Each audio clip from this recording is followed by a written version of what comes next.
네, 인사드리겠습니다. 안녕하십니까? 예, 남원 서문교회 서인석 형제라고 합니다. 어, 대부분 저희 가족 부부를 다 아실 거라고 생각이 되어지지만 저희는 2002년부터 2005년까지 약 3년간 우리 봉동에서 함께 주님을 섬겼다가 지금은 남원의 서문교회에서 주님을 섬기고 있습니다. 횟수로 계산을 해보니까 2002년에 여기 왔었으니까 딱 20년이 될 시점인 것 같아요. 10년이면 강산이 변한다는데 강산이 두 번 변한 시기인 것 같습니다. 저번에 예배당 이전 그 소식을 들었었는데 사진으로 봤을 때도 예배당이 너무 멋있었는데 실제로 와 보니까 너무 예배당이 훌륭하고 정말 너무 좋은 것 같습니다. 대도시의 어느 모임에 비교해도 손색이 없을 정도로 훌륭한 예배당에 이렇게 이전하셔서 너무 축하를 드립니다.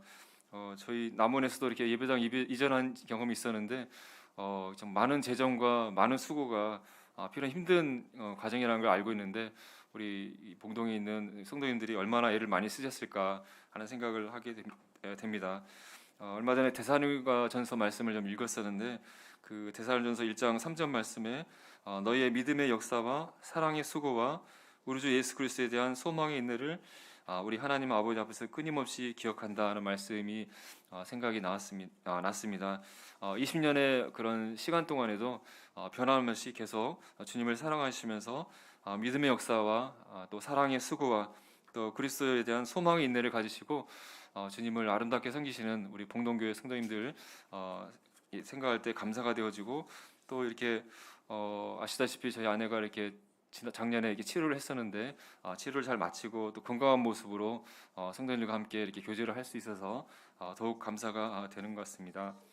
오늘 이 시간에는 성도님과 함께 하나님의 능력인 복음이라는 말씀의 제목으로 성도님과 교제를 나누기를 원합니다. 죄송합니다. 혹시 강단 발판이 혹시 없나요?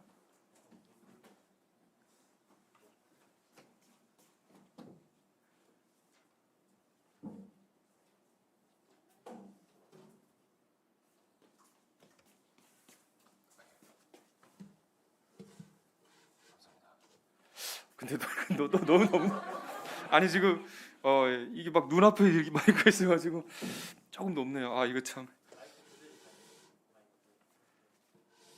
네, 네. 하여튼 나무집이다 보니까 네네 네, 뭔가 좀 어색한데요. 네, 또 이렇게 해야 될 것 같습니다. 네, 하여튼 요즘 뉴스를 통해서 세계나 또 우리나라에 돌아가는 상황들을 이렇게 봤을 때 참 여러 가지 상황들이 좋지 않은 것을 보게 됩니다. 올 봄부터 그 우크라이나의 전쟁 소식을 우리가 전해 듣고 있는데요. 설마 요즘 같은 시대에 전쟁이 날까 했었는데 소련이 전쟁을 일으켜서 지금까지도 해결되지 않고 계속해서 많은 사람들이 죽고 있고 참 어려운 가운데 있는 것을 보게 됩니다. 예전에는 다른 나라 전쟁이면 그냥 불구경하듯이 지켜봤었는데 그게 아니라 우크라이나에서 전쟁을 하고 있다 보니까 전 세계가 이렇게 굉장히 어려움을 겪게 되고 우리나라에서도 당장 막 기름값이 치솟고 식량값들이 막 올라가게 되고 뭐 다른 나라는 아주 경제 위기에 부도가 막 나고 전 세계가 고통을 당하는 것을 참 보게 됩니다. 그 푸틴 아저씨가 얼굴은 참 인자해 보이는데 왜 그렇게 잔인하게 막 사람들을 막 죽이고 그런 일들을 하는지 또 막 핵무기를 막 사용하겠다고 위협하기도 하고 참 너무 마음이 답답하고 그렇습니다. 누군가가 참 이런 정말 말도 안 되는 이 전쟁을 멈추면 좀 세계에 평화가 올 텐데 하는 마음을 품어보는데 세계 미국이나 그런 유럽 강대국들이 있지만 말만 하고 있고 실제로 어떤 이 전쟁을 막지 못하는 무기력한 모습을 보게 됩니다. 영화에 보게 되면 그 영웅 영화 보게 되면 슈퍼맨을 비롯해서 온갖 영웅들이 등장해가지고 세계적인 문제들을 막 간단하게 해결하는데 그것은 영화 속에 있는 거짓 허상일 뿐 실제로 이 세상에는 이 세상의 문제를 해결할 구원자 영웅은 존재 않는 것을 보게 됩니다. 하지만은 우리에게는 이미 이 세상의 모든 문제들을 구원해 주신 구원자 또 우리의 영혼 대신 예수 그리스도가 계심을 생각해 보게 됩니다. 그래서 예수 그리스도께서 또 하나님께서 우리의 모든 문제를 해결하기 위해서 베풀어 주신 예수 그리스도의 이 복음 십자가 구속의 이 능력에 대해서 성도들과 함께 이 시간 살펴보기를 원합니다. 오늘 본문 말씀은 로마서 1장 16절 말씀입니다. 로마서 1장 16절 말씀을 펴주시면 감사하겠습니다.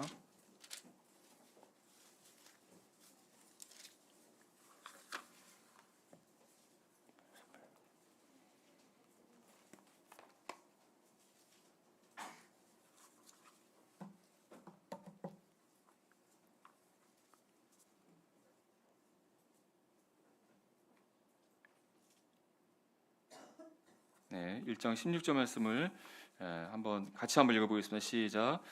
내가 복음을 부끄러워하지 아니하노니 이 복음은 모든 믿는 자에게 구원을 주시는 하나님의 능력이 됨이라. 먼저는 유대인에게요 그리고 헬라인에게로다. 네, 사도 바울이 복음에 대해서 내가 복음을 부끄러워하지 않는데 이 복음은 모든 믿는 자에게 구원을 주시는 하나님의 무엇이라고 말씀하고 있습니까? 능력이 된다고 말씀하고 있습니다. 이 복음은 하나님의 능력이라고 이렇게 말씀하고 있는데요. 오늘 이 시간에 어떻게 이 복음이 하나님의 능력이 되는지에 대해서 성도들이 이미 잘 아시는 부분이지만 다시 한번 살펴보기를 원합니다. 이 비슷한 말씀이 고린도전서 1장 18절에서도 십자가의 도가 멸망한 자들에게는 미련한 것이요 구원을 받는 우리에게는 하나님의 능력이라라고 또 고린도전서에도 비슷하게 사도 바울이 얘기하고 있는 것을 볼 수가 있었습니다. 여기서 하나님의 능력이라고 했을 때 영어에서는 파워라고 이렇게 표현을 한 것을 볼 수 있었는데요. 파워하면 우리가 보통 어떻게 번역을 합니까? 파워가 있다, 힘이 세다 이렇게 보통 얘기를 하잖아요. 우리 국어사전에서는 일을 감당하거나 해결해낼 수 있는 힘이다 이렇게 표현하고 있었습니다. 이 복음에는 하나님의 능력, 하나님의 힘이 담겨 있다. 하나님의 파워가 담겨 있다라고 이렇게 표현하고 있는 것이죠. 어떤 파워가 있는지 생각해 보기를 원합니다. 이 하나님의 능력에 대해서 살펴보기 전에 먼저 죄로 인해서 우리 인간과 만물에 깃들어 있는 저주에 대해서 먼저 살펴보기를 원합니다. 잘 아시다시피 아담과 하와의 그런 범죄로 말미암아 우리 인간이 죄인이 되었고 그로 인해서 우리가 이런 죄의 저주로 말미암아 죽음이 이르게 됐고 또 영원한 지옥의 심판을 받을 수밖에 없는 것을 우리는 너무나 잘 알고 있습니다. 그래서 우리 인간 사회에 미움과 시기와 다툼과 분노, 살인, 또 지금 우크라이나에서 일어나는 이런 전쟁, 온갖 것들이 죄의 결과로 우리 인간에게 깃든 죄의 저주로 말미암아 이런 일들이 일어나고 있는 것을 보게 됩니다. 또 우리 인간이 아무리 몸을 건강 관리를 잘하고 이렇게 쓴다 할지라도 수많은 질병과 사고, 또 어떤 노화, 그냥 아무것도 없이 가만히 있어도 노화만으로도 우리는 병들어서 죽음을 맞을 수밖에 없는 것이 우리 인간의 모습이고 이것이 죄의 결과인 것을 보게 됩니다. 또 우리 인간뿐만 아니라 우리 인간이 범죄함으로 인해서 이 지구 전체 만물이 저주를 받아서 탄식하고 있다고 얘기하고 있습니다. 창세기 3장에서 그 아담에게 선악과를 따먹었을 때 땅은 너로 말미암아 저주를 받을 것이다. 또 땅이 내게 가시덤불과 엉겅퀴를 낼 것이다. 하나님께서 처음 창조하신 에덴 동산 또 이 지구는 저주 아래 있지 않을 때 모든 것이 완벽하고 아름답고 균형 잡혀 있는 그런 아름다운 세계였지만 죄가 들어왔을 때 이 땅도 이 죄로 말미암아 저주를 받게 되고 처음의 모습을 잃어버리게 되고 처음의 아름다운 모습 대신에 가시덤불과 엉겅퀴를 내는 인간에게 이렇게 고통과 어려움을 주는 그런 환경으로 변화되어지고 파괴되었다고 말씀하고 있습니다. 그래서 로마서 8장에서 피조물들도 썩어짐의 종로를 하고 있다.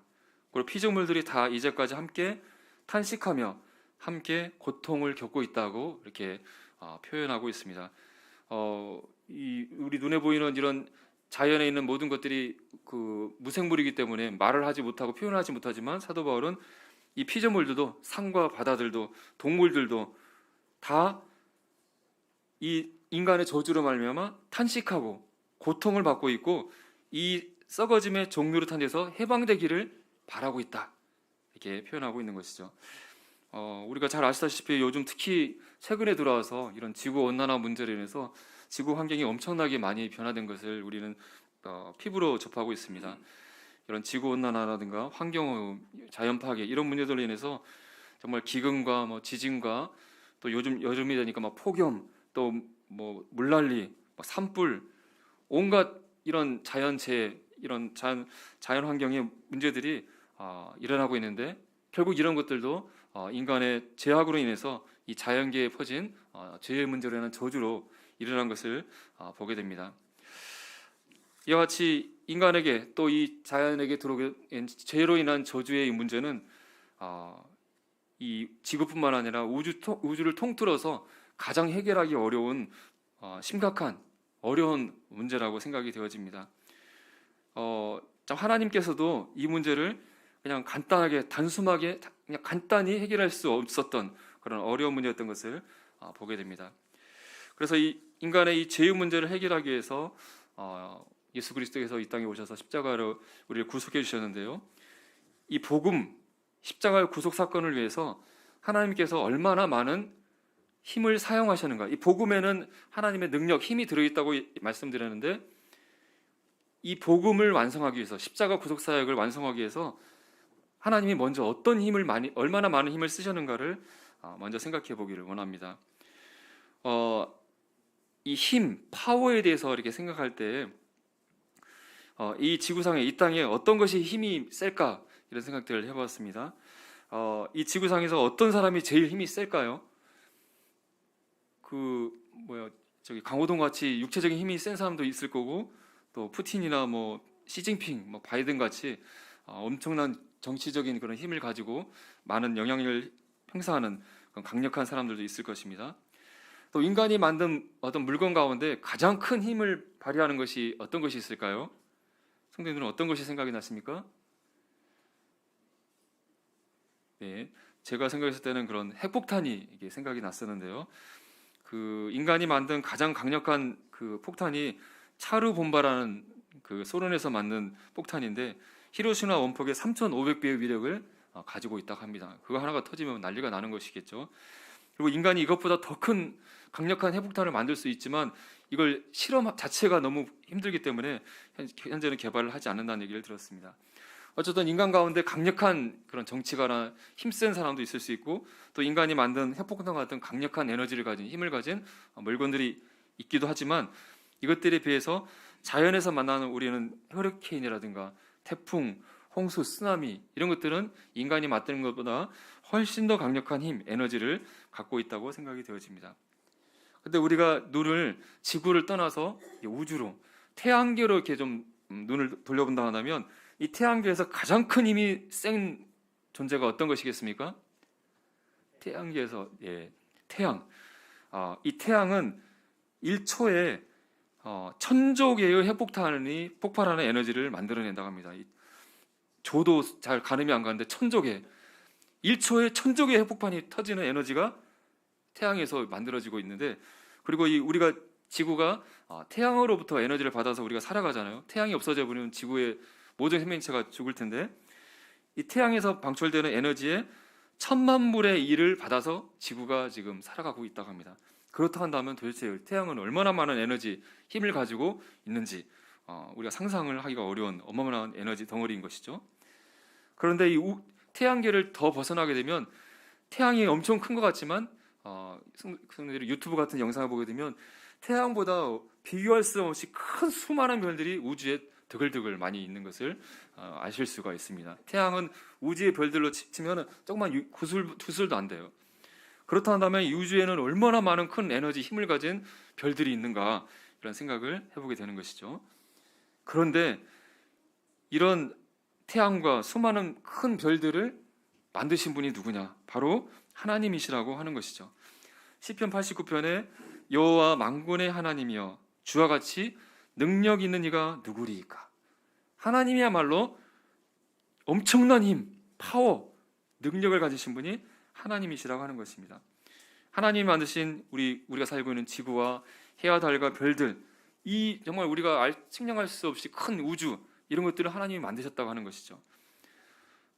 또 이 우주의 이런 여러 가지 아름다운 모습들, 지구에 있는 수많은 신기한 생물들, 또 우리가 이제 앞으로 가겠지만 천국에 있는 그 아름다운 그런 건물들과 천국에 있는 천사들 이런 것들을 모든 걸 봤을 때 하나님이 얼마나 능력이 많고 힘이 있으신 분인가를 우리가 생각해 볼 수 있겠습니다. 그런데 하나님께서 이 큰 우주, 지구 포함한 태양계 우주를 며칠 동안 만드셨죠?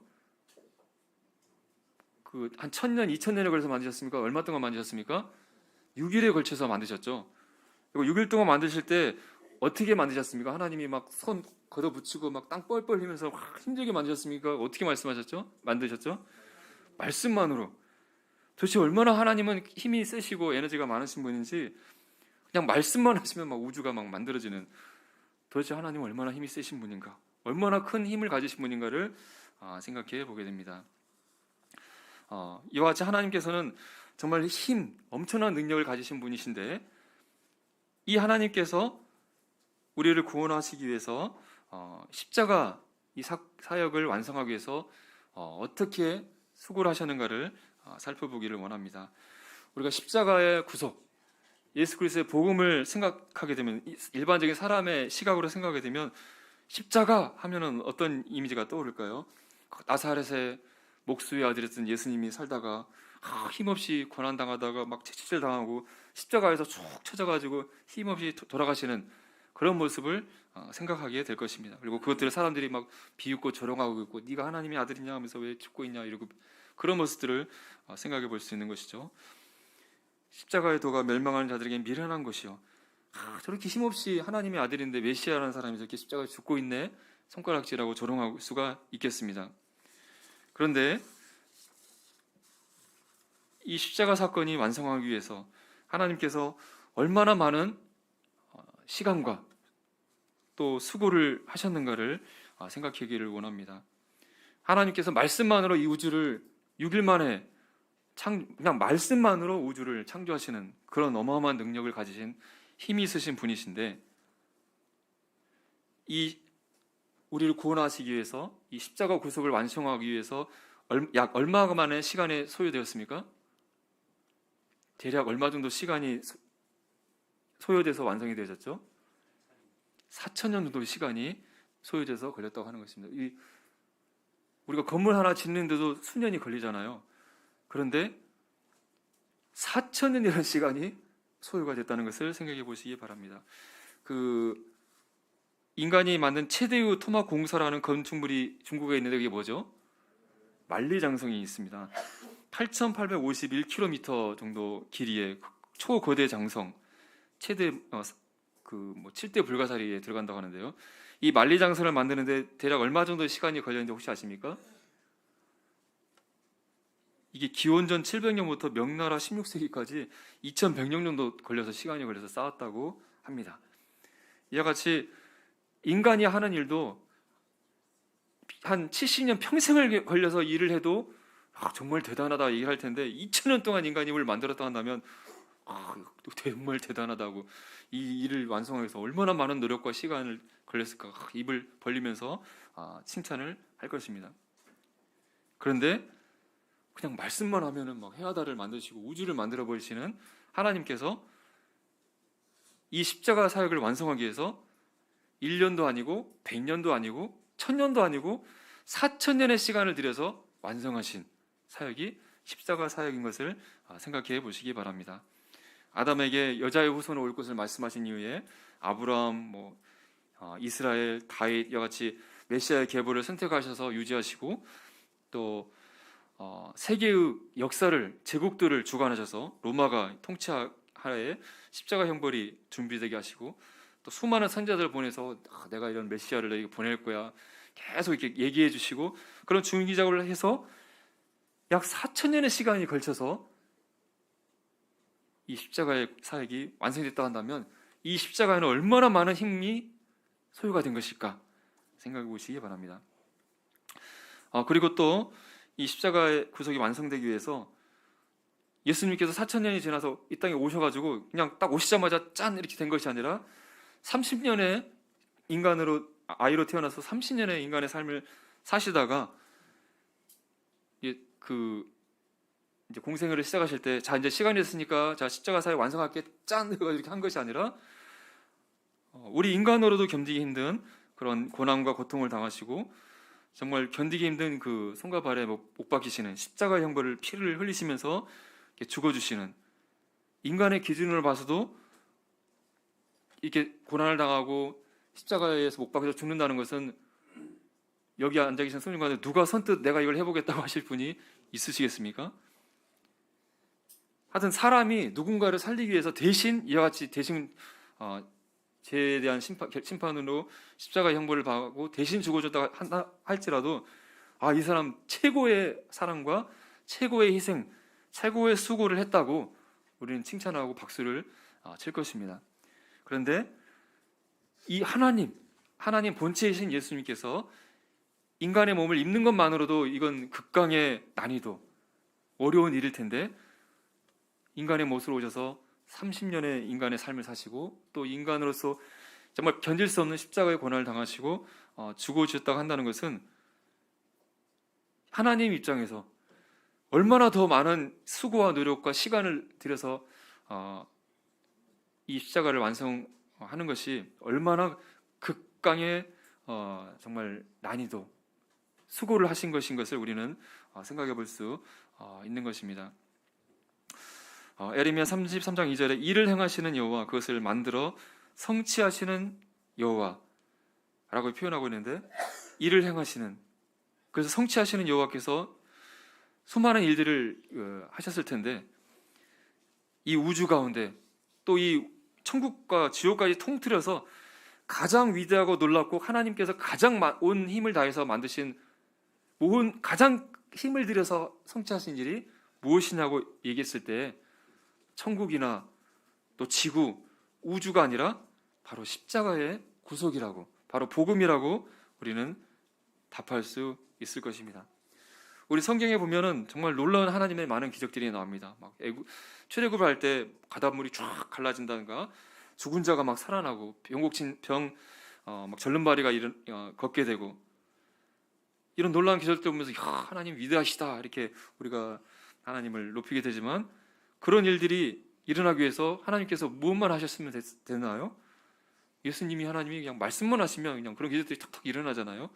하나님은 수많은 천군 천사들을 통해서, 하나님은 가만히 계시면서 야 천사들아 저기 가서 이것 좀 해라 하면은 천사들이 가서 다 일을 하는 그런 분이심에도 불구하고 친히 하나님 본체이신 예수 그리스도께서 4,000년을 기다렸다가 4,000년의 준비 작업을 한 다음에 이 땅에 오셔서 친히 인간의 몸을 입고 십자가에서 죽으셨다는 것은 인간의 기준으로 생각한다 할지라도 정말 어마어마한, 우리가 상상할 수 없는 하나님의 수고와 노력, 하나님의 에너지가 이 십자가, 예수 그리스도의 십자가의 사역에, 이 복음에 들어있다고 하는 것입니다. 이 하나님은 정말 우주보다도 더 크신 분이신데 이 우주보다 크신 하나님의 힘이 이 십자가의 구속에, 이 복음에 담겨 있다는 사실을 생각해 보시기 바랍니다. 자, 그럼 다음으로는 이 십자가의 구속, 이 복음에 하나님의 엄청난 힘과 능력이 통해서 이루어졌는데, 그렇다면 이 복음에 어떠한 하나님의 능력과 힘이 우리에게 끼쳐지는가를 생각해 보기를 원합니다. 첫 번째는 이 십자가의 구속으로 말미암아 우리가 죄가 사해지고 그로 인해서 우리가 사망을 이길 수 있는 하나님의 능력이 우리에게 미쳐지는 것입니다. 그로 인해서 우리가 사망의 저주를 받았던 자들이 영원히 사는 영생의 축복을 누릴 수 있도록 하나님께서 우리에게 능력을 행하신다는 사실을 먼저 생각해 보기를 원합니다. 이 지구상에, 우주에 어떠한 강력한 힘이 인간에게 있는 이 사망의 저주를 해결할 수 있을까요? 어떠한 것도 인간이 죽고 심판받아서 지옥에 갔는데 이 문제를 해결할 수 있는 어떠한 능력자도 어떠한 것도 없는데, 바로 하나님의 이 능력, 예수 그리스도의 십자가, 이 복음만이 우리를 이 사망의 문제에서 해결해낼 수 있고 우리에게 영원한 심판의 장소 지옥에서 건져내셔서 하나님의 나라에서 영원히 살 수 있는 영생의 축복을 주실 수 있다고 하는 것입니다. 그리고 예수 그리스도를 믿게 될 때, 복음을 통해서 구원받게 될 때 더 이상 우리가 해결할 수 없는 이 죽음이라는 문제를 두려워할 필요 없이, 사망에 대한 공포와 두려움 없이 우리는 살 수 있고, 우리는 죽는다 할지라도 예수님께서 다시 오실 때 부활의 몸을 입고 부활하여서 영원토록 하나님과 영원토록 사는 영생의 축복이 우리에게 있다고 하는 것입니다. 이것이 바로 하나님의 이 십자가의 구속, 복음의 능력으로 말미암아 이 일이 가능해지게 된 것입니다. 우리에게 사망에 대해서 승리를 약속하셨고 사망을 영원히 멸하신 하나님의 능력이 복음 속에 있다고 하는 것입니다.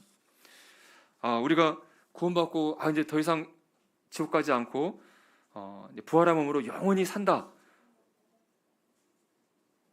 것을 우리는 이렇게 말로 하지만 이것이 얼마나 큰 축복이고 정말 좋은 것인지, 이게 너무나 큰 축복이기 때문에 우리가 쉽게 그래서 감사하지 못하지 않나는 생각을 해보게 됩니다. 영생이라는 것이 영원한 생명을 갖고 영원히 산다는 것이잖아요. 영원히 산다. 성도님들은 이게 사람이 영원히 산다는 것이 어떤 것일까 생각해 보신 적이 있으십니까? 근데 우리 인간의 지혜로는 참 이것을 이해하기가 참 힘든 것 같습니다.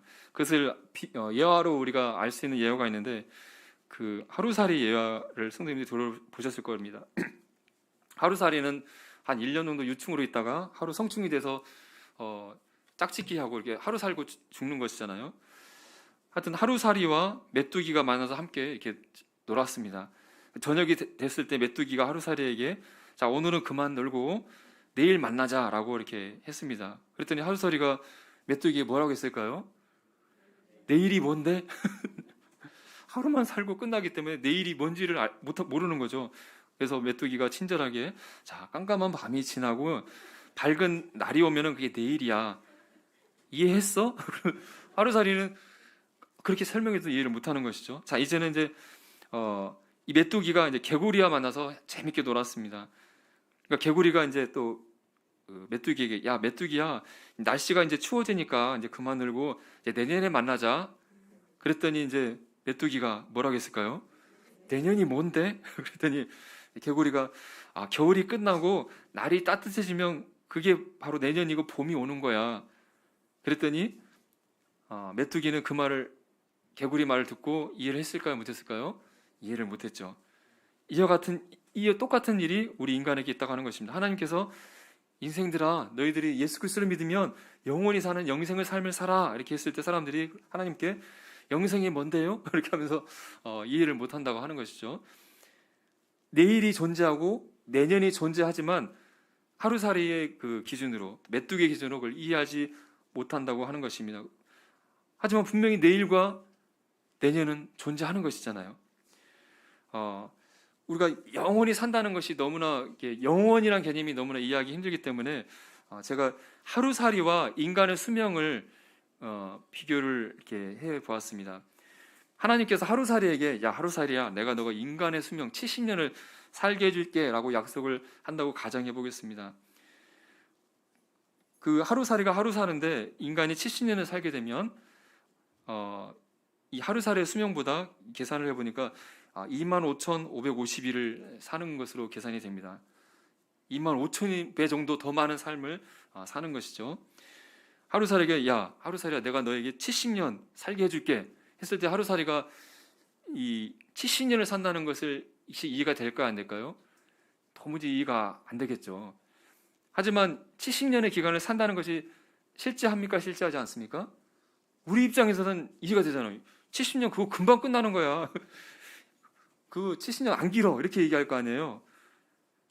근데 우리 그 하루살이를 우리 인생으로 비유한다고 한다면 우리가 70년 사는데 70년에 25,050일을 곱하게 되면 몇 년이 되냐면요, 178만 년이 돼요. 그러니까 하루살이한테 인간의 수명을 살게 해준다는 것은 우리 인간에게 당신 178만 년 살게 해줄게 하는 거예요. 178만 년을 사면 어떻게 사는 걸까요? 100살만 돼도 좋겠는데 178만 년을 산다는 것은 상상이 안 가잖아요. 말도 안 돼. 그런 게 어딨어. 이게 우리 인간의 입장에서 말하겠죠. 하루살이가 인간이 70년 산다고 했을 때 말도 안 돼. 어떻게 70년을 살아? 너무나 말도 거짓말이야. 이렇게 부정하는 것처럼 178만 년 산다는 것도 우리 입장에서는 이해가 되지 않습니다. 하지만 하루살이의 하루가 있고 인간의 수명 70년이 실제 하는 것처럼, 또 인간의 기준에서는 70년 사는 걸 왜 이해 못해? 70년이 뭐야? 100살도 더 사는데. 하나님 입장에서는 그렇지 않다고 하는 것이죠. 우리가 이해할 수는 없지만 분명히 영원히 사는 삶은 하나님께서 말씀하셨기 때문에 실제하는 것이라는 사실을 하루살이의 예를 통해서 우리가 생각해 볼 수가 있습니다. 하루살이는 내일이라는 개념이 없기 때문에 오직 오늘만 바라보며 살게 되겠죠. 내일을 준비하는 것 자체가 의미가 없고 자기 하고 싶은 대로 살아가는 것이죠. 하나님이 없고 영생의 소망하는 사람들이 하루살이처럼 이 땅 70년 살고 인생은 끝나는 거야 라고 생각하면서 이 땅을 자신의 하고 싶은 대로 마음껏 인간의 욕심을 떨쳐서 살아가는 것입니다. 하지만 우리 성도들은 하나님이 앞서가신 영생, 하루살이에게 내일이 없다고 생각하고 살았지만 우리에게는 내일뿐만 아니라 영원한 삶이 있다는 것을 생각하면서 우리는 살아야 할 것입니다. 이 70년의 인생 가운데 하루는 긴 시간입니까? 짧은 시간입니까? 70년에 비하면 하루는 굉장히 짧은 시간이잖아요. 그런데 이런 회사가 있다고 생각을 해보세요. 이 회사에 취직을 해서 첫날 일을 맡기는 거예요. 그래서 당신이 열심히 일을 해서 오늘 하루를 벌면은 내일부터 일을 안 해도 이 본만큼 퇴직할 때까지 계속 줄 테니까 딱 하루만 열심히 일해요. 이렇게 하면 성도님들은 이 회사에서 첫날 들어가서 하루 동안 일을 열심히 할까요? 천천히 대충 하면서 할까요? 미친 듯이 하겠죠. 오늘 잠도 안 자고 화장실도 안 가고 내가 오늘 하루만 벌면은 평생 이걸 준다고? 이 사장 미친 거 아니야? 하면서 열심히 하루 동안 일을 할 것입니다. 그런데 우리 인생 70년이 영혼의 시간에 비면은 하루도 안 되는 젊은 짧은 시간일 텐데 하나님께서는 이 인생의 짧은 기간 동안 하나님께서 수고한 만큼 영혼의 시간 동안 계속해서 갚아주신다고 약속하고 있잖아요. 그렇다 한다면 이 인생을 미친듯이 영혼의 시간에서 쓰자면서 사는 것이 지혜로운 자의 삶이 아니겠습니까? 그래서 우리 성도들은 영생의 소망을 두고 영혼의 시간을 보면서 우리 기준으로 봤을 땐 70년이 아주 긴 것처럼 보지만 이건 아주 짧게 지나가는 시간이라는 것을 생각하면서 하나님을 위해서 또 성도들과 교회를 위해서 희생하는 삶을 살아야 되겠다는 생각을 해보게 됩니다. 두 번째로 이 복음의 능력으로 생각해 본 것은 앞에서 말씀드린 것처럼 죄의 결과로 인간뿐만 아니라 만물의 저주가 깃들었는데 이 복음으로 인해서 만물이 이제 회복하게 된다고 하는 것입니다. 예수 그리스도의 입장의 구속은 우리 인간의 죄의 문제만 해결해 준 것이 아니라 이 우주 만물의 회복도 포함되어 있다고 하는 것입니다. 베드로 사도가 사도행전 3장에서 이렇게 설교를 하게 되는데 거기에 보면은 예수 그리스도를 너에게 보내실 텐데 이 시기는 만물을 회복하는 시기다라고 표현한 것을 보게 됩니다. 예수님께서 오시게 되면 곧 오실 텐데 만물이 원래의 모습으로 회복하게 될 것이라고 말씀하고 있습니다. 그래서 피조물도 썩어짐의 종류한 데서 해방되어서 하나님의 자녀들의 영광의 자유에 이르기를 소원한다고 얘기하고 있는데 지금 우리가 바라보는 이 자연 만물은 원래의 모습이 아니라고 하는 것이죠. 이것들이 원래의 모습으로 죄의 저주가 풀리고 원래의 모습으로 하나님의 자녀들의 영광의 자유의 모습으로 회복되는 시기가 복음의 능력으로 곧 오게 될 것입니다. 바로 예수 그리스도께서 이제 오셔서 7년 환란기가 끝나고 그 다음에 천년왕국이 오게 될 텐데 천년왕국의 이 자연의 모습이 바로 죄의 저주가 풀린 그런 모습이 되겠죠. 그래서 이사야서 11장 6절을 보게 되면 이런 천국왕국의 모습을 우리에게 보여주고 있는데 이리가 어린 양과 함께 살며 표범이 어린 염소와 함께 누우며 송아지와 어린 사자와 살찐 짐승이 함께 있어 어린아이에게 끌리며 암소와 곰이 함께 먹으며 그것들의 새끼가 함께 엎드리며 사자가 소처럼 풀을 먹을 것이며 젖 먹는 아이가 독사의 구멍에서 장난하며 젖된 어린아이가 독사의 굴에 손을 넣을 것이다.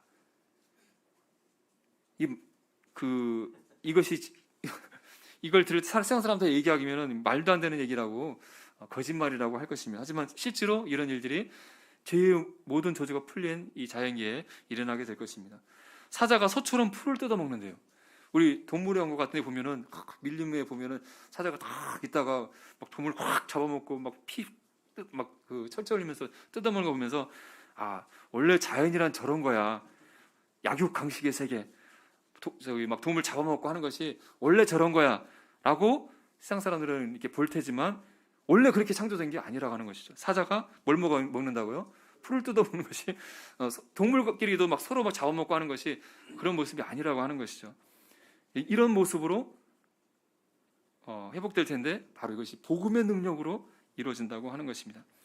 마지막 세 번째로는 이 복음의 능력으로 인해서 하나님의 대적인 또 우리의 대적인 영적인 대적들, 사탄과 그런 악한 영들을 이길 수 있는 능력이 이 복음 안에 담겨 있다고 하는 것입니다. 이 복음의 능력으로 우리가 죄사함 받고 또 만물이 회복하는 것뿐만 아니라 이 악한 하나님의 대적들을 이기는 능력이 이 복음 안에 십자가의 구속 안에 담겨 있다고 하는 것입니다.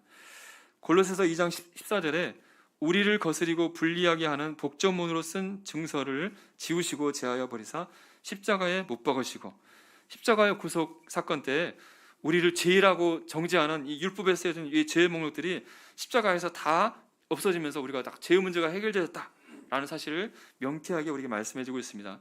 그런데 15절에 이어지는 말씀에 통치자들과 권세들을 무력화하여 드러내어 구경거리로 삼으시고 십자가로 그들을 이기셨느니라. 십자가로 우리 죄의 문제를 해결해 주는 건 알겠는데 통치자들과 권세들을 무력화하였다 라고 말씀하고 있습니다. 이게 뭐지? 통치자들과 권세들은 무엇일까? 세상의 정치가들, 왕들을 얘기하는 것일까 생각할 수 있지만 여기서 말하는 통치자들과 권세자들은 에베소 6장 12절 이하의 말씀에 나온 것처럼 세상에 있는 악한 영들을 얘기하는 것입니다. 그래서 공동복에서는 십자가로 권세와 세력의 천신들을 사로잡아 그 무장을 해쟁시켰다 이렇게 표현하고 있습니다. 이 십자가의 구속으로 인해서 이 악한 영들이 무기를 가지고 사람들과 하나님을 공격하고 있는데 그 강력한 무기가 인간들을 죄를 짓게 만들고 지옥에서 멸망시키게 하는 것이 그들의 강력한 무기인데 십자가로 우리 인간의 죄의 문제가 다 해결됨으로 인해서 그들의 무기가 완전히 무력화되어 버린 것이죠. 그래서 이제 그들이 완전히 힘을 잃고 이제는 십자가로 그들이 패하였다라고 말씀하고 있는 것입니다. 하나님께서 이 마귀와 악한 영들을 이기는 방법이 그냥 하나님의 능력으로 이 마귀, 천사들, 귀신들이 나쁜 놈들 이리와 딱 잡아가지고 저기 지옥이나 거기에 다 가다 버릴 수 있잖아요. 십자가 구속 없이. 그럼 어떤 일이 일어나게? 그렇게 해도 문제가 없을 거라고 생각이 되지 않습니까? 근데 이런 생각을 해봤습니다. 이 시중에 마약이 막 돌아서 사람들이 막 엄청 나쁜 영향을 받으니까 경찰이 나와서 이 마약 그 두목을 잡아다가 감옥에 가다 놨어요. 근데 마약 공장에서는 계속 마약을 아직 만들고 있어요. 그러면 이 마약 이 일이 다 완전히 해결된 겁니까? 해결되지 않은 겁니까? 안 된 거잖아요. 그와 같은 일이 되는 것이죠. 마귀만 잡아놓고 십자가로 인한 죄의 문제를 해결하지 않으면 계속 사람은 죄의 영향을, 마귀가 저지른 이 죄로 인해서 지옥을 가게 되면 마귀의 일이 완전히 멸해진 것이 아니잖아요. 십자가의 구속, 이 복음이 완성됐을 때 마귀의 일이 완벽하게 멸하여지게 되는 것이죠. 하나님의 아들이 나타나신 것은 마귀의 일을 멸하려 하심이라. 십자가 복음이 완성됐을 때 마귀의 일이 완전히 멸하게 되고 마귀가 완벽하게 지게 되는 것이죠. 그래서 이 십자가의 복음으로 인해서 우리가 하나님께서 이 악한 사단과 악한 영들을 이길 수 있는 그런 능력을 가지셨을 뿐만 아니라 또 예수 그리스도를 믿는 우리 신자들도, 제자들도 이제는 이 복음의 능력을 힘입어서 마귀를 대적하여 이길 수 있다고 말씀하고 있습니다. 세상에 많은 종교들이 있죠.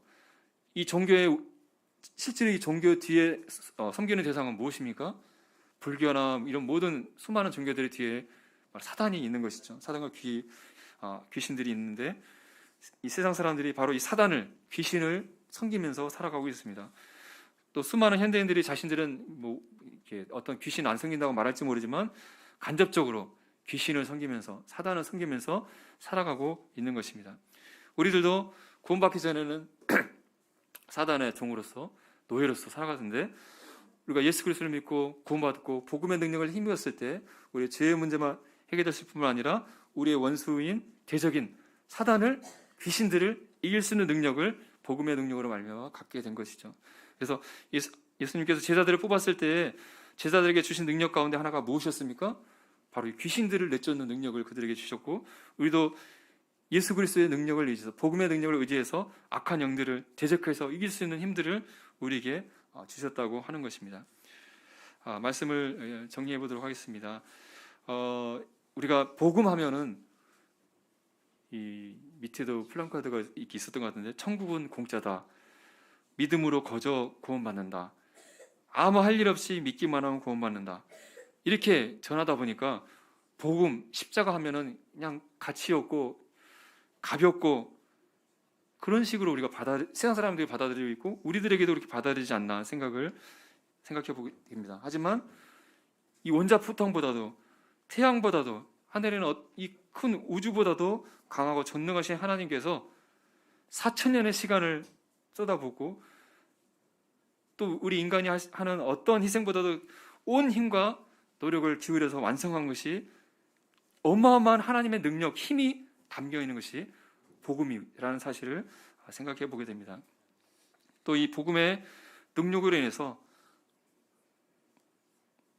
이 복음의 능력이 우리를 붙잡고 있기 때문에 우리는 세상의 어떤 위협과 또 사망의 위협, 사단의 도전 가운데서도 우리는 복음의 능력을 힘입어서 이미 승리한 자들이라는 사실을 생각해 보게 됩니다. 이미 세상에 주님이 오심에 가까움에 해서 이 세상이 온통 혼동스럽고 사람들이 절망 가운데, 고통 가운데 있습니다. 전쟁의 소식, 막 물가가 오르고 질병, 자연재해, 온갖 문제들이 이 세상에 대두되고 있는데, 이 마지막 세상의 유일한 소망, 구원의 소망은 바로 예수 그리스도, 그분의 복음의 능력만이 이 세상을 구원할 해결책이라는 것을 생각해 보게 됩니다. 이 주님이 곧 오실 텐데요, 이 마지막 시대를 이 예수 그리스도의 이 복음의 능력을 의지하여서 우리 힘있게 살아갔으면 좋겠습니다. 그리고 이 놀라운 이 복음을 주님이 알지 못하는 사람들에게 주님 오실 때까지 세상 사람들에게 전하는, 그래서 이 복음의 능력으로 세상 사람들이 살아나고 구원받고 소망을 품게 되는 일들이 또 저와 우리 봉동교회 성도님들에게 있게 되기를 소망하면서 오늘 복음의 능력이라는 제목으로 성도님